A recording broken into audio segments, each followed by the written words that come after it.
C'est une notion qui est très vaste, très difficile, mais je crois que dans le monde, sur la planète, toutes celles et tous ceux qui ont eu une once de pouvoir, de décision, de concertation, doivent toujours centrer l'être humain au centre de la décision et de la concertation. Et ainsi, c'est l'être humain qui compte, ce n'est pas le système.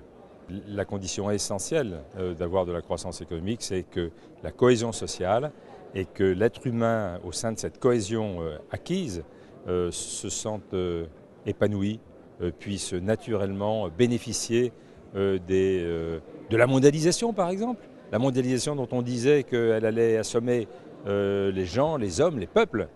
Alors c'est un risque. Mais en même temps, on doit avoir la volonté de mettre la mondialisation au service de l'homme, au service de la femme, pour que le supplément de croissance, pour que le développement soit fait de façon équitable sur l'ensemble de la planète et que dans chacune des nations, dans chacun des pays, dans chacune des régions, eh bien, on sente les bienfaits d'une nationalisation tournée vers un plus et surtout un mieux.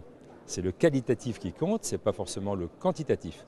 Eh bien pour cela, il faut que les systèmes ne broient pas les hommes et que lorsqu'il y a des mesures à prendre dans un pays, ça ne soit jamais au détriment des systèmes de protection sociale, des filets de sécurité, des systèmes de santé, des systèmes de retraite. Mais que tout cela, tout ce qui fait ce tissu social soit préservé, j'allais dire, sacralisé.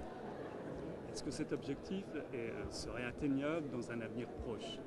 Moi, je crois que l'OIT travaille à cet objectif. C'est un objectif qui doit rassembler les hommes et les femmes.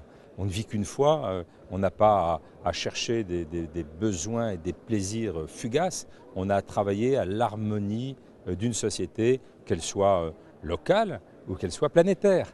Et donc, si tout le monde s'y met, c'est possible. Et on apaisera des tensions, on préservera ou on bâtira des systèmes sociaux. On s'apercevra finalement que ces systèmes sociaux ne sont pas ce qu'on dit trop souvent, des freins à la croissance, mais au contraire des formidables amortisseurs de crise et qu'en période de non-crise, eh bien, au contraire, ce sont des boosters de croissance, mais cette croissance, elle doit toujours être répartie au profit des êtres humains, pas au profit des systèmes, pas au profit des machines, pas au profit des cumuls dans un coin, mais au profit de l'ensemble de la planète avec une juste et équitable répartition.